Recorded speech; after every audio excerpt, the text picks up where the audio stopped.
from near and far, strengthening ties, raising the bar, say yeah. This is where communities unite, the jbsims show shining a light. Uniting tribes in every community, join the conversation, be part of the unity.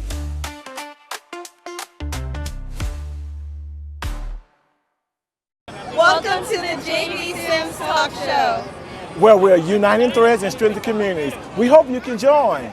Join us now. Welcome to the jbsims Show. I am the host, jbsims.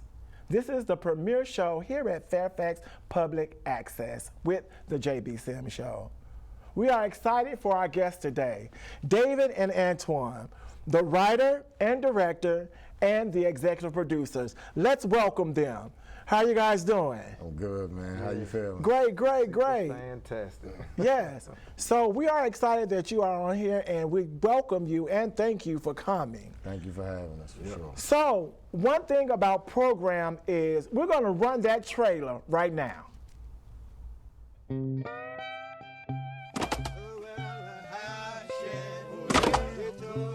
In 1712, many believe that William Lynch crafted a letter explaining how to control a slave beyond whips and chains.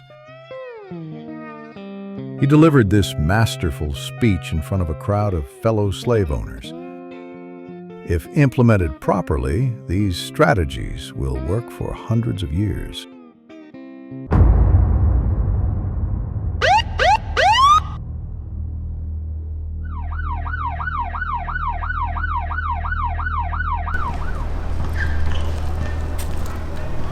You have a headlight out, sir? We're gathered here on the Lord's Day to discuss the plan. I'm going to need to see your license and registration, please. Okay, it's not a problem. My great-grandfather's plan. Don't reach for it. Don't reach for it. I had a dream that I wasn't a black man. I was part of a secret hate group called the Lynchmen, a group that thrives on the oppression and destruction of our people. I want you to walk through this dream with me. Really put yourself there. I told you to put yourself there because I want you to feel everything you're supposed to feel. This dream can save your life. God is good all the time. That's right, brother. The warden sends his best regards. Do you know why I knew you weren't gonna shoot me and I told my guards to put their guns away? No, why? 'Cause I know you only like to kill people that look like you.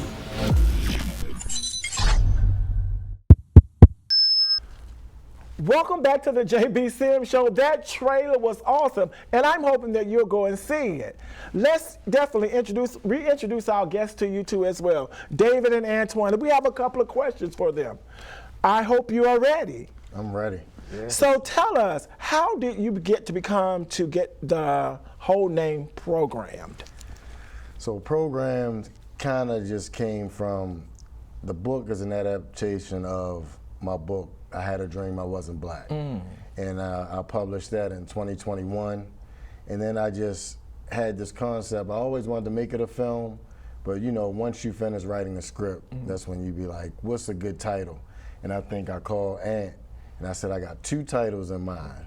I said, The Program.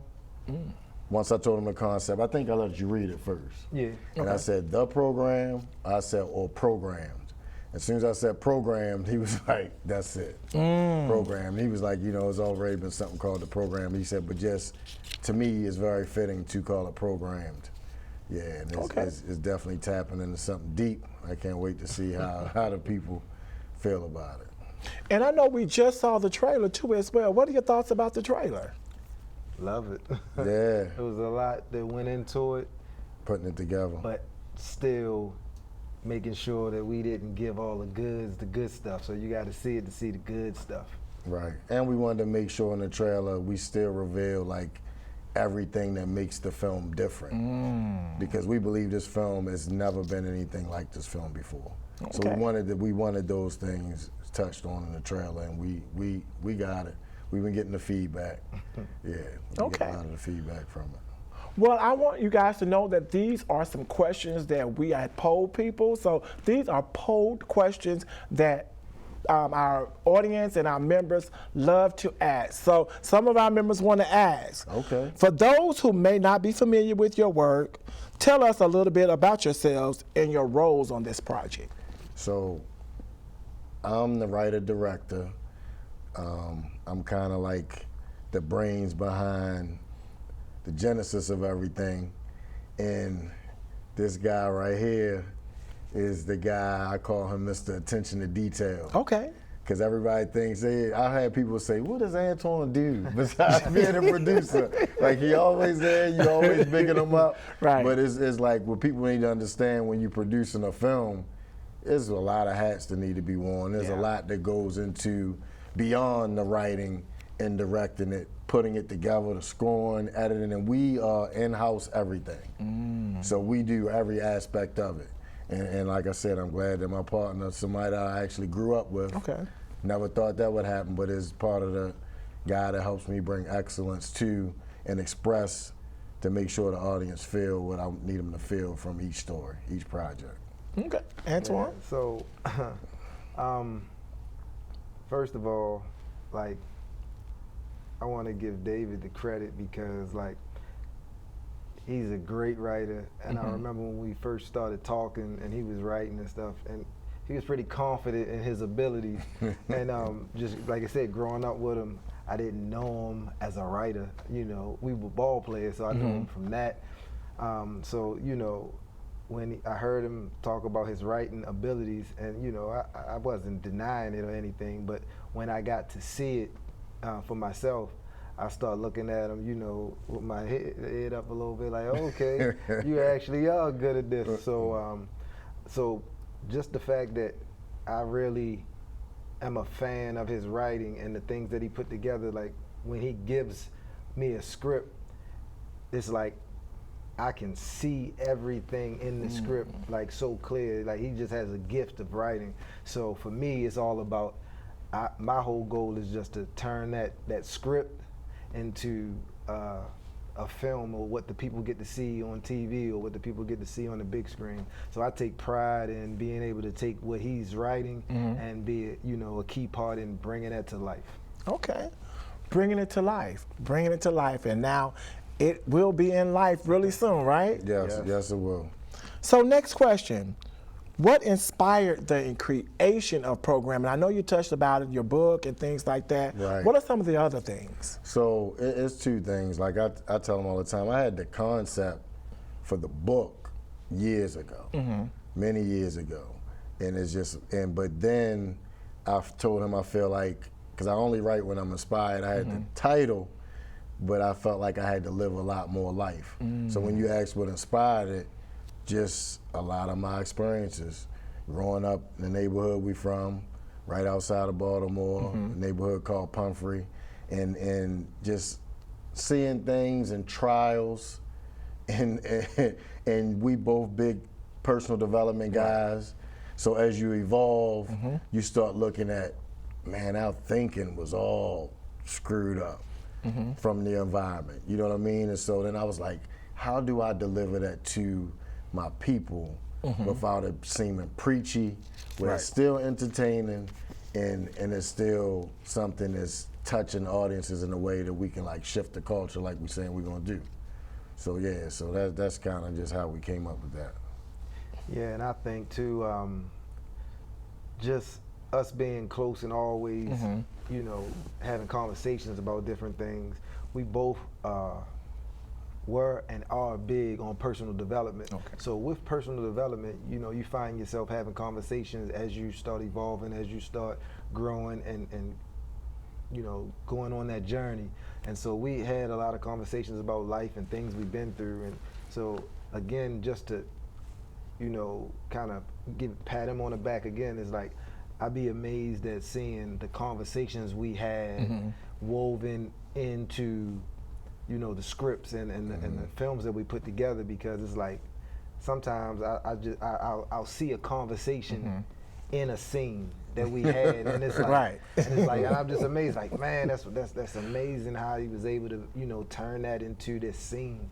It's a gift, and again, you know, if he didn't have that ability and it wasn't that gifted, I know I probably wouldn't be sitting here. But you know, but I'm here. He'd be sitting there by himself. I'm here based on it because, like you say, he really is talented, and I, like I say, I love, you know, just doing my part and bringing that to life. Okay. Next question. What was the original vision for program? A lot of the vision, and I still speak on it now, is it being in like places where the youth are, schools, part of curriculums, group homes, people, anybody that needs any type of rehabilitation, to me is something that's good brain food and something thought-provoking to bring just some kind of social awareness to decisions being made. So the original vision was HBCUs, schools, and just in the cities. Okay. And so that was the original vision for me. But I'm saying this to say, I personally feel like it's going to be, after we had this press screening that we'll probably talk about with another question you had. but I really think it's going to go far beyond what the original vision was for, because I'm watching how adults and just how everybody's receiving it that have seen it and how it moved people. So. So next question, what things were most important for you to explore through this story? What things? Well, Like I said, I know the one that went in the trailer where the little girl pushed the desk back. I don't know what theme that was, but it shocked me. Yeah, because it's like I'm trying to do it without giving it away, because there's a bunch of different Well, things. that's a trailer. Yeah, we in the but trailer. even answering the question, it's so many themes in it, so many layers in it, so many, like I'm a reference, so many double, triple entendres, so many like double, triple meanings to things. And I think it's going to be something that you're going to need second, third, fourth watch. And time is going to even look different to you in later years when you watch it based on your experiences, because we all change. Yeah, I'm excited to see the legs that it takes. For one, because when we were like first, see, everything about this film is so intentional, right? And again, I do believe it was deposited, you know, and I believe once you get something kind of divinely deposited, I believe that, you know, I'll say you'll get what you need to see it through. And so it's so purposeful, this film, and we knew the impact that it could have, that it would have, that we were really, really precise and thought everything through. It's so many pieces and layers, like you say, that you don't want, like, because it's for you, it's for you, it's for you, right? For you. Right? But you. Right, but because of that, right, you want to make sure that just because it's for you, that you don't feel no kind of way. Right. Or just because it's for you, you don't feel no. Now, we can't control what you feel, but we want to. And everybody gonna feel something different based on who you are and what your experiences are and what you come from. And it was an intentional, not, like you say, not to, like, you know, do those things, like to give a real account, but something that's authentic and that holds up, that stands up. Right? And so with that, you know, like I say, that's why it was a lot of detail to every little thing, because this is one of those films that every time you see it, you're gonna get something else. Oh, wow. Yeah. It's that deep. Yeah. I'm serious, it is that deep. I don't know about y'all, I'm ready for it. So, without giving away any spoilers, what makes this film unique? What makes it unique? There's nothing like it. Yeah. Nothing like it, right? But I think, if I'm giving away a spoiler, because this is in the trailer, so it's not giving it away. I think, because we've had movies about slavery, and then we've had movies about today's social order too. Right. But I think this film brings the past and present together in a way like never done before. Yeah.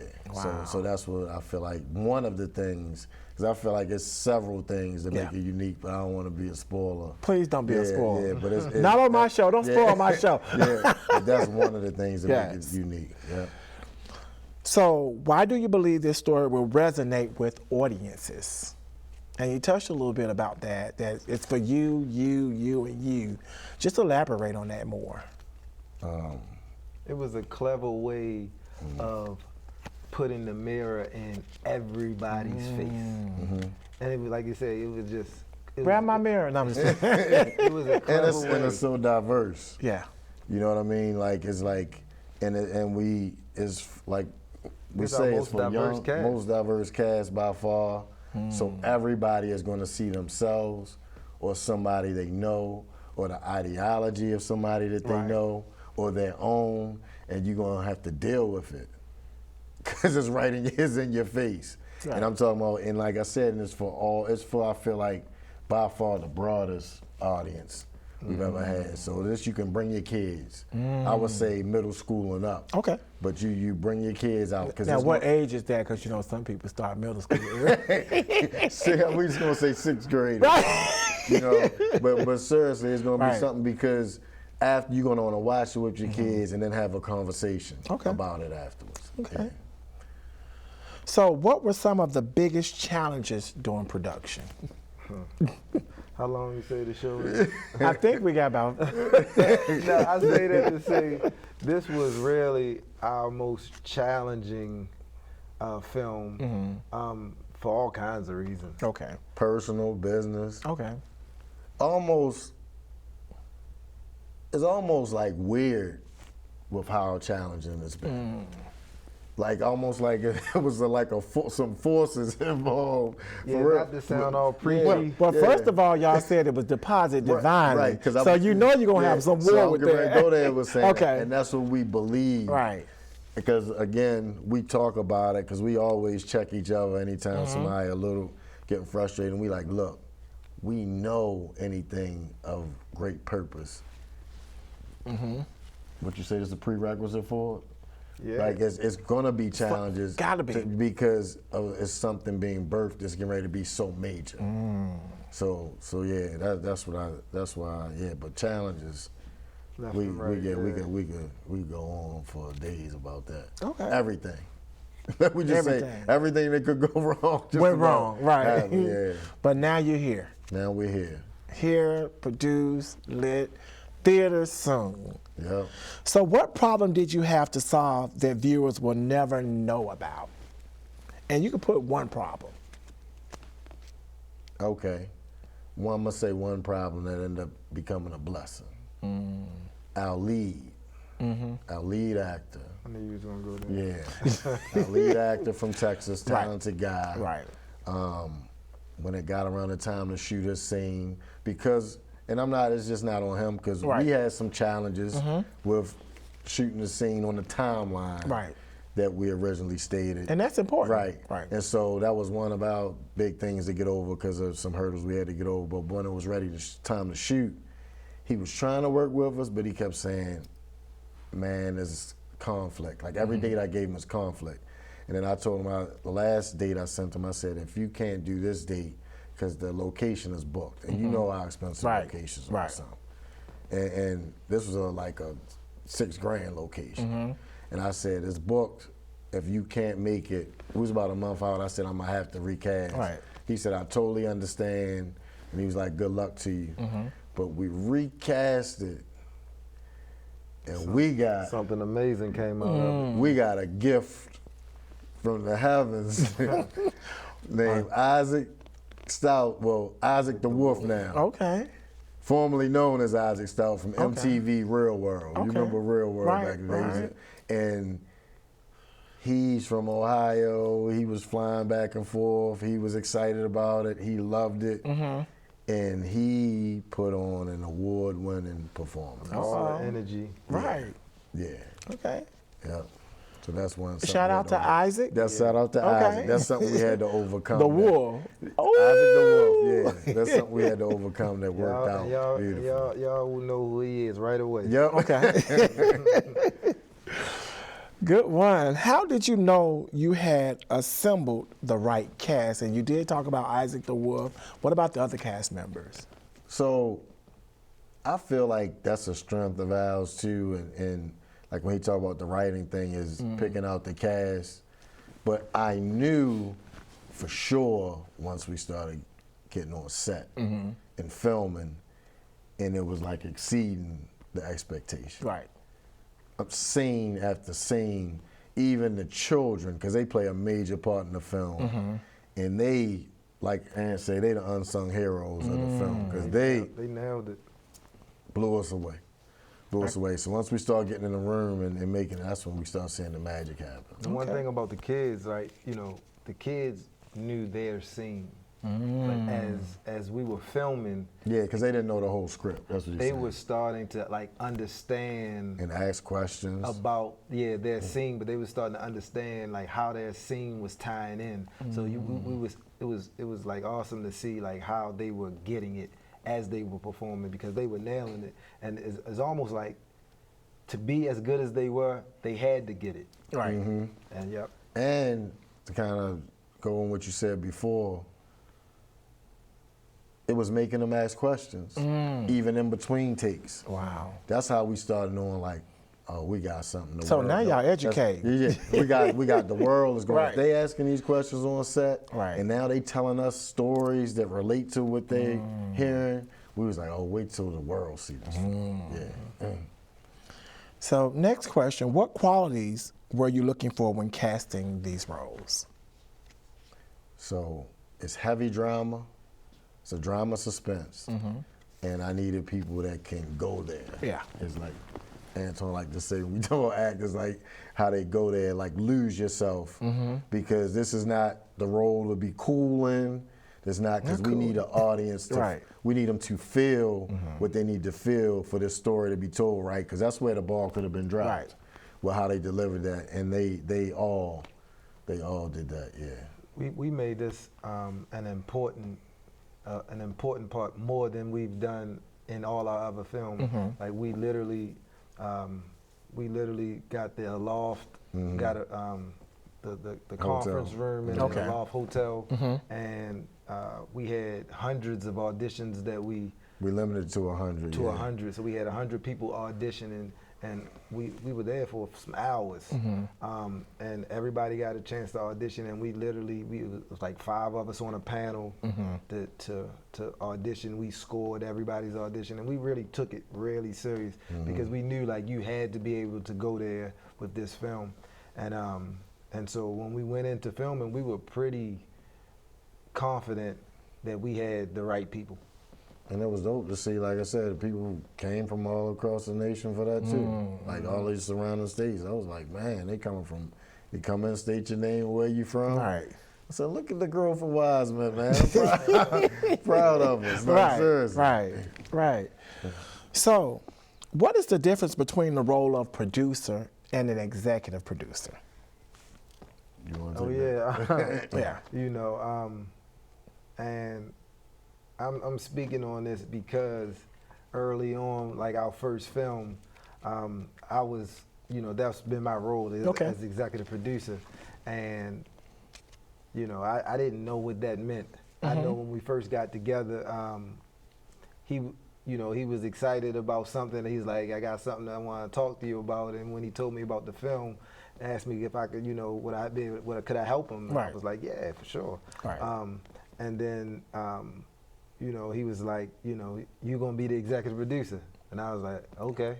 Okay. But like not even really knowing what it was. Right. And so, but what I've come to understand was, as an executive producer, those are the people that really kind of financially foot the bill for a film. Okay. And and not just foot the bill, like basically make sure that the film happens. Okay. Right. So they Right. the resources, money, connections, people, like all of those things is what bring the film together. So executive producer is the person that really is the forefront of handling most of that. Okay. And a producer is more like a person who helps with specific tasks Okay. within, Right. you know, they could be someone who, you know, It could be in the editing room. It Yeah. could be anywhere, but if they had money, then they would be an executive Executive producer. but what But they it- do contribute is, Right. is a great help. And, Yeah. Right. And so, you know, they have specific talents and things that they come on, and when you got a producer, you pretty much don't have to worry about that. Like, they can handle that. Like, they got enough experience. And overseeing all the aspects Yeah. of the film. Okay. Yeah. And so you got a lot of producers. A lot of times you have a couple producers doing things, and I know as an executive producer, I'm just kind of on them about making sure they get done. Okay. That's a big difference. And I don't think people know about it. So I want to go into another question. Do you guys mentor people to be executive producers, writers, directors too as well? I just Younger want to say- generations? Well, I'll let you speak on that. But Okay. that's the ones that we have, like, we'll see things that they do, and not even, they don't even realize, but we kind of push them into the producer role because they're Real doing quick, a right? lot, and it's There you like- go. But we give them ownership of Right. what they do. Like, no, you're a producer, you doing this. No, like, you know, so. He nailed it. We do mentor. Like, Okay. we do mentor. Because that's how our team has grown. Right. It's like some of the people that are producers now started as just doing the clapper or being the script supervisor. And we we grooming Okay. the wise men way. Okay, the, Yeah. the wise man way. Yeah. Now it's 3 wise men. Right. So what did this cast bring to the film that exceeded your expectations? The cast. Yes. That exceeded your expectations. Well, one was the kids' ability to take in, like, this real grown-up material. They owned it and delivered. It's almost like how Michael Jackson was able to sing that song with the Jackson Yeah, when he's a 5. little kid. He was Right, a little right. kid. It's like, how can he sing that song like that? He had an Like, old soul. You know, and these kids, Yeah. they really brought that. I mean, like, when you see the different scenes and where people go, it's like, man, like, you know, they took this as their opportunity and really went with it, and I was just proud of everybody, really. Okay. So what does successful leadership look like on a film set? What does successful leadership look like on a film set? David Lloyd Morgan. Okay. Hey, everybody just get a picture of David Lloyd Marcus. This is your time to take your picture. This is what leadership looks like on a film. Take your smile for the camera. See, this a buddy of mine. I mean, we've known each other since 5, 6 years old, right? Yeah. And That so far back. to see him really thrive as, like, the lead guy in these, and when we making films, you know, because really he sets the tone. He always like come in with this smirk, yo, I got another one, and he'll let me read the script. And by the time I read the script, I'm like, all right, so what we doing? Like, let's go. And like, now we're a little more seasoned in kind of how things go. But it all started from just, you know, following his lead. He had some experience in doing some films and on sets, and I was totally green. So I was taking, you know, the back seat and learning from him. But he always had, even in sports, he was always a captain and stuff. So he always had leadership qualities. But it's amazing and wild, and all in the same breath, to see it transform in our film company. Okay. And I want to say something to that. 2 things, like, because this for the audience, right? I firmly believe that personal development, making that a lifestyle, is a big part of what makes you a seasoned and poised leader in anything, because of all that you're going to experience. And as we've been doing this thing, I gotta shout out my mom too, with the culture we created. Cause I told him, he know I done some things, and my mom was in the acting before me. And I said, we wanna meet up with you. I think we met at Olive Tree. And I told him, and trust me so much too, that's what makes us work. But I sat down with mom, I said, all right, I think I gave her a piece of paper, or even we had a pen and a pad. I said, I want you to tell me everything you like about independent films and independent sets, and everything you don't like.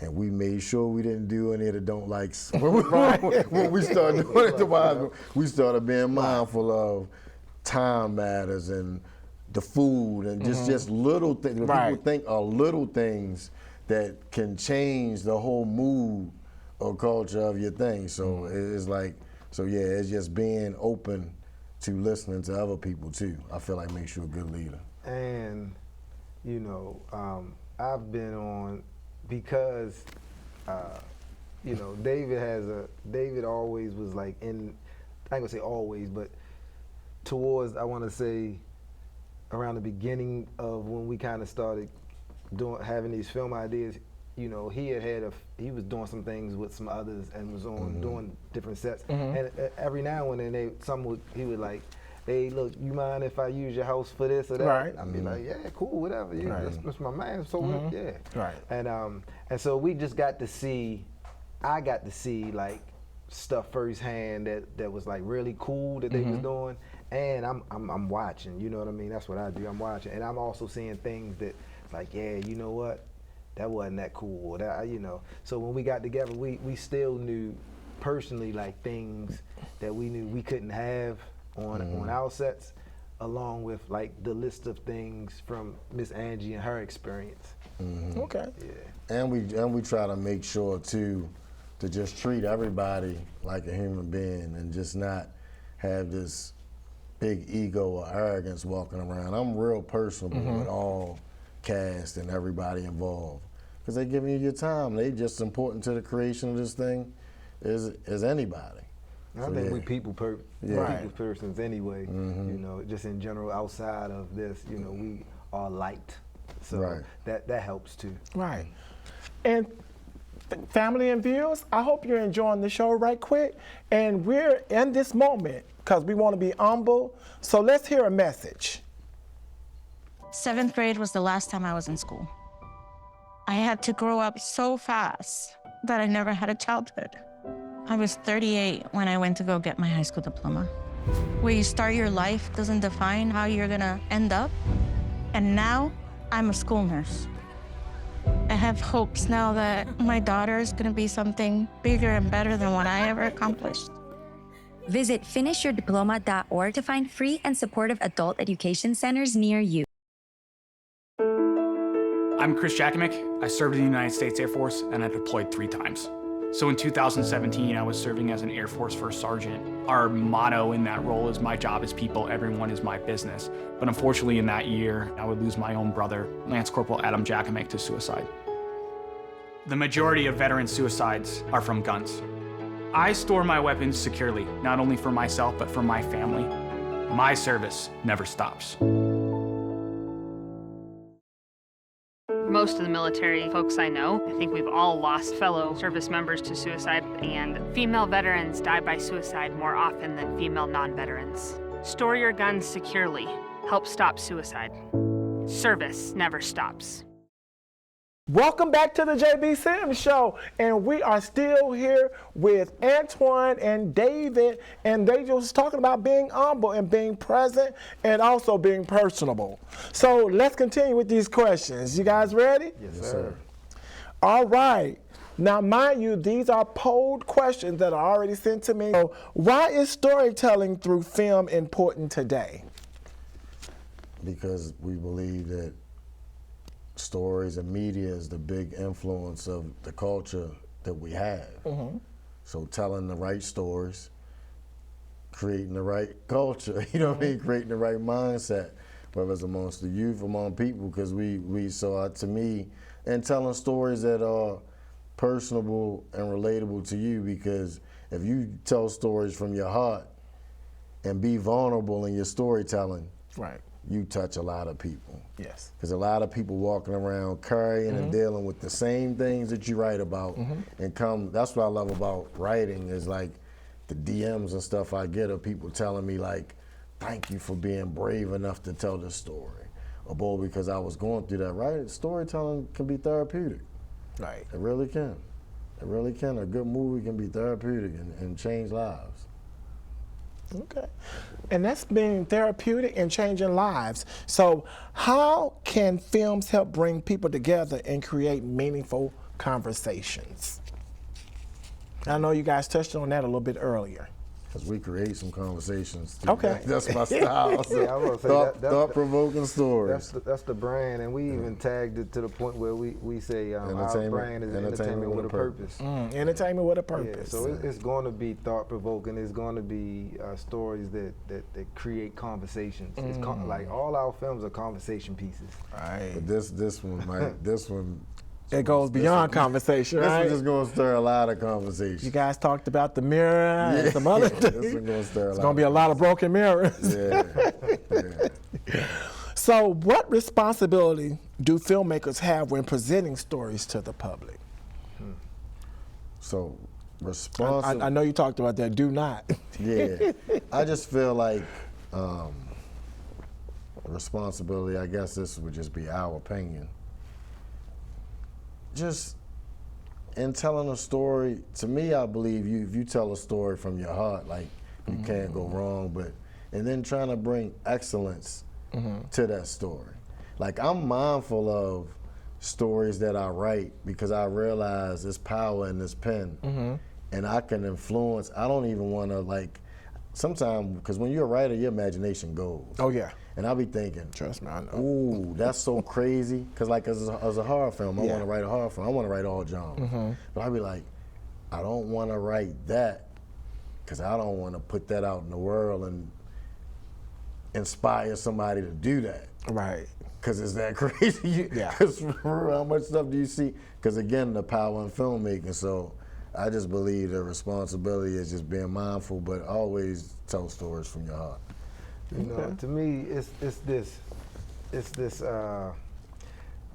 crazy like up and down, give or take, because a lot of people, you know, they feel like art is this, you know, thing that needs and should be expressed, but I feel like it's a little dangerous, if you ask me. So like, in our community, it's a lot of stuff that is destructive to us, and like to me, it seems like that's the thing that gets the most air. Like that gets aired all the time, and so I know when we kind of got together and was talking about creating films, we talked about like it's certain things that it's enough of that out there. Like we don't have to do that, even though I know he can create probably just as good a story or better than most who write that kind of crazy, negative, destructive stuff. But like I said, to me, it's plenty of that out there.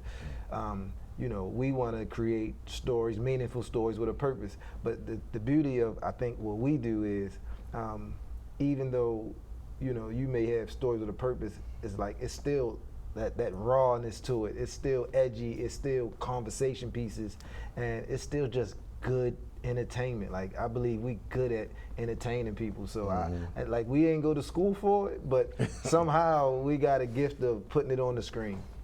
You said it was deposited, right? Divinely deposited. That's the only thing that matters.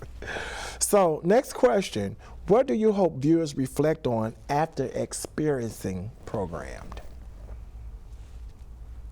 You want to take it? See, I don't necessarily want to tell people what they should feel. Okay. But I do know that they're going to feel something.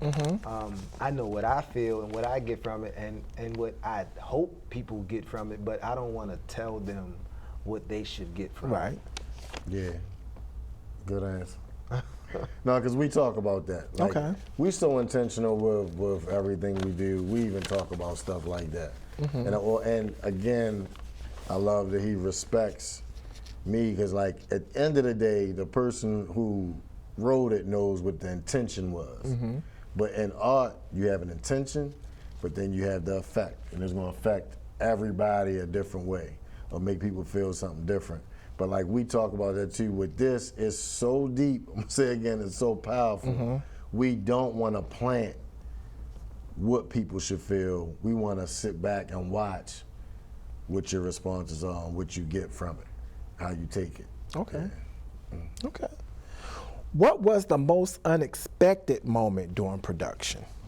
The most unexpected moment during production. Well, I'm gonna say one for me, and I'm not gonna go into too much about it, but I'm gonna speak around it because I don't want to say nothing. But we hold without a spoiler. How about that? So we all hold a lot of hats because, like you say, we do everything. So I do sound. So I'm the guy holding the mic. I'm the guy checking the levels. So as the people around here doing their stuff for us, I'm loving it, right? Because I kind of do that on our set. So a lot of times when it's a powerful scene, I'll close my eyes so that I can just listen to what I'm supposed to hear. And so it was one particular scene that it was so powerful, I was fighting opening my eyes because it was so good, and it literally, it was like a one take. He went through the whole thing, and it was wordy. And he went through the whole thing in one take, and it was like, once he said cut, like everybody just started clapping, and it was a moment. But it was amazing though. Okay. Shout out to them. They know who they are. Shout out to you. Whoever you are, if you're watching this, shout out to you. So, which cast member kept you on your toes the most? Which cast member? Isaac. Isaac the Wolf. Isaac the Wolf. Okay, Isaac the Wolf. Because you just never know what he's gonna say or do. Like, one thing with my directing, because some people are stick to the script type directors. I'm not. Okay. I know if you miss something that's important that connects to the story later, then we're going to reshoot that. But I always give actors, you are artists too. Free reign, go. Yeah. You got the script, go. But he sometimes cut Isaac. No, you can't say that. Went too far. You went too. And he had us look like a bad kid. Right. Like, okay, don't say that. You went beyond the veil, right? There's one scene I know with one that he really went. The whole room was dying. We would say Isaac, and he was locked in. He wasn't even laughing right away because he was so in it. And we was like, yo, you can't say that. Right. We definitely can't use that part. So that's who definitely kept us on our toes. Okay. But I love it because he was going there. And that's what you want him to do, right? Right. So you might say, hey, that's, love it, keep going, we're gonna shoot it again, but don't do that one. Yeah. Shame on you. Sit back, guys. Get out. Stay in character. Go get in the corner. You got 3 minutes to think about what you said. So, if you had to describe the entire production process in 3 words, what would they be? 3 words. I want to say, you mean in general or this film? This film. This film. Okay. You got it. You got 3 words because I don't. Not the JBSims show, but the program. 3 words. Take your time. Cue the Jeopardy music. Right. Definitely impactful. 1. The production process in 3 words. Magical. Magical. Now we adding the 3 words up together. It's gonna be 6. That's what we doing. Okay. 3 words. You got one more word. Right. Impactful, magical. I got divine. And divine. Okay. Yep. Now we're gonna stick with that. Yep. Okay. Yep. So, what do you hope audience remember long after they've seen program? Well, I believe that I believe the culture is going to be forever impacted after this film, and so we're going to see it. We're going to see it in the culture, and we're going to see it in, I believe, in how America as the whole moves forward. Because I believe this is that impactful. Okay. Yeah, we make this bold statement that it's the biggest, most culturally shifting film since Roots, Alex Haley Roots. And you know how like Roots took you there. Oh, it took you That's all what I the way mean there. about good writing. Oh, like it told a story. It took you there Yeah. to make you go on that journey of what it felt like, truly felt like to be a slave. Yeah. And we just believe that this film takes you there too. This film takes you where it needs to take you in a different way. Okay. Yeah. So what advice would you give the aspiring filmmakers who are watching this today? Don't be scared. Take it serious. And go for it. And do what you can do now. Because with filmmaking, you need so many elements to it. But sometimes you start looking at the big picture so much that you don't do the stuff you can do now. Like writing a script is free. Like it's like some people have all these big ideas with a concept, and I ask the question, did you write the script? No. Well, what are we even talking about everything else for? Right. You didn't even write, did you write any pages of the script? Right. Like I just got the idea, so it's like always do what you can do now, and everything else you need will come if you start taking action on what you can do now. Because people will come to you and say, well, what kind of cameras y'all use? Right. Did you even write? You got a script yet? Yeah. Why does that matter? If you ain't no script, you don't need no camera. It's like putting what they call it? The cart before the horse. The cart before the horse. That's right. So why does that matter in the times we're in right now? Why does that matter? Because there's so many resources now. Yeah. So many. Yeah. So start taking action. Like so many resources. There's so many people that want to help on sets that want their first start. They might have just finished film school, and because people are like, oh no, well, I don't have the money. It's like you might find a camera guy that's looking for somebody to have a script, and now you can partner with that person. Right. You know what I mean? To bring a mutual benefit to things, and before you know it, you adding pieces, and you got a production team. Yeah. Man, these phones so good. You can shoot on your phone. Yeah. You know, they got all kind of apps. You can. You got gimbals. You got a lot of things you can shoot from. You can add it on your app. Right. App. It's, if you want it bad enough, you'll start. That's the thing. You have to start. But that's the thing. Some people don't want to eat. They want to be fed. Yeah. People don't want to eat. That means that causes you to have action. And nobody's there but you eating. Nobody picking up the fork with you. Right. They want to be fed, and that's right. not sometimes. They don't want to do the work. You're gonna get fed, but get too full. to bring good quality films. Right. Is work, and like I would say, because this go in the pot of the last three questions you asked. Do not be a lazy, independent filmmaker. You see it in the product. You see, we had this thing where we always say excellence. And excellence is not perfection, but excellence is just doing the best you can with what you have. Go beyond. Yeah. Just go past that little piece. And it's like sometimes it's just you lazy. You just cut too many corners. It's like, yo, do the best you can at every aspect of it. Okay. Find a good partner. Yeah. Find somebody. Yeah. If they're good or bad, just find somebody to help you out. Because I think people don't get enough of finding great people. And it's amazing how you guys grew up together. And now you're still partners, even good homeboys, you know, whatever they call themselves now. I don't know, YNs or whatever. There's so much going on. I'm tired of the vocabulary. You be like, what are you then? Okay. But if there is one thing you want viewers to understand about the power of storytelling, what would that be? If you want one thing you want viewers, our viewers, to understand about the power of storytelling, what would it be? All right, so we touched on how I move people. I can talk about what it can do for you as a writer. Like, to me, storytelling is magical. Because you take nothing and you create a world. Like, you know, I had these moments we be on set, and I know he be tripping off on me, but I'll have little moments where I'm like, I dreamt of all of y'all. Everybody that's here, I remember when it was just up here. And so it's just power in bringing a thought to a thing. So, yeah, go ahead and explore that magic. It's divine. I still speak on that. It's deposited, like Antoine said, because I'm blown away by the stuff I create, honestly. I think, too, with the storytelling, you know, like the name of the film, Program, right?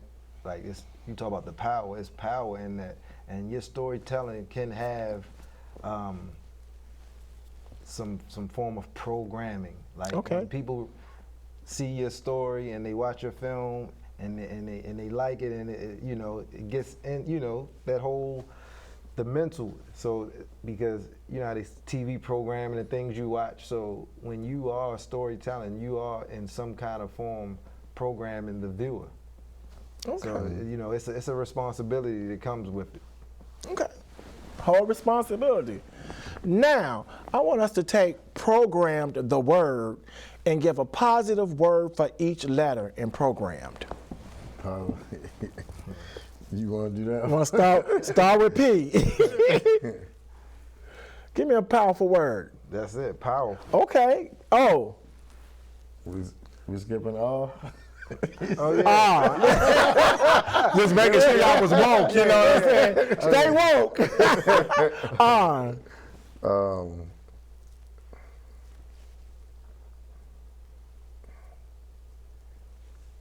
Respectful? You got this one. Yeah. R. Wait a minute, say that again. What we doing? We taking programmed and doing And what? make positive words out of each letter. I got one. Got it. Go. Revealing. Revealing. O. I ain't watched Sesame Street. I didn't watch Sesame Street. Come Optimistic. on. Optimistic. There we go. Optimism. A. Positive word. A. Yeah, you trying to spell it right. No, we Program. So G, right? G. See?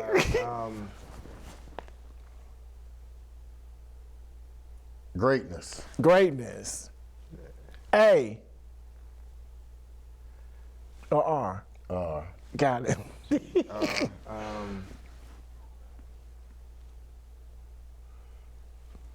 Relatable. Relatable. A.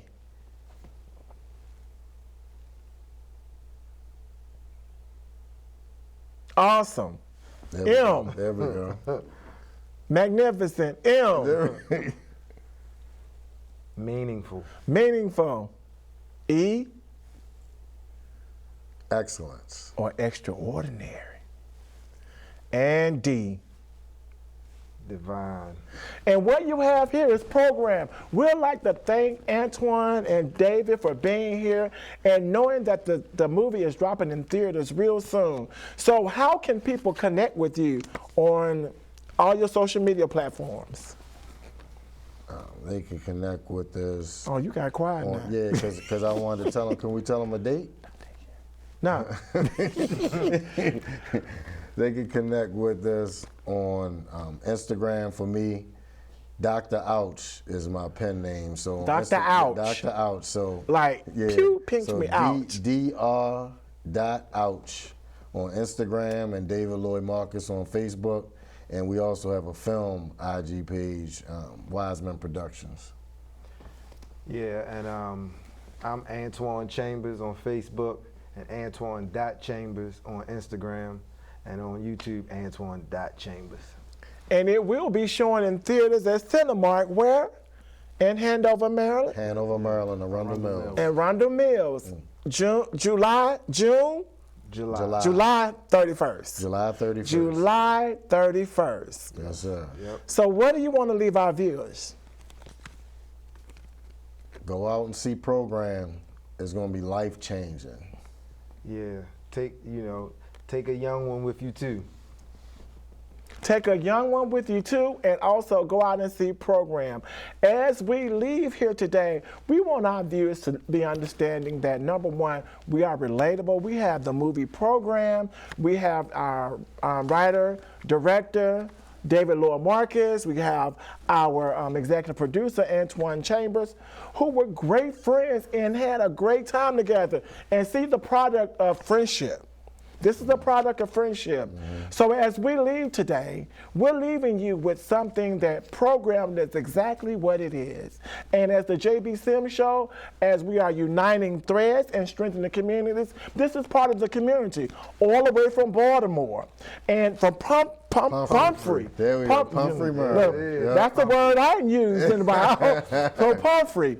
Bringing themselves to the JB Sims Show, and we welcome them back. Hopefully, after they see the program, they will give us their feedback too, and hopefully they will come back on the JB Sims Show after that, right? Yes, sir. You sure? Yes, sir. Anytime, man. Anytime. Y'all hear that?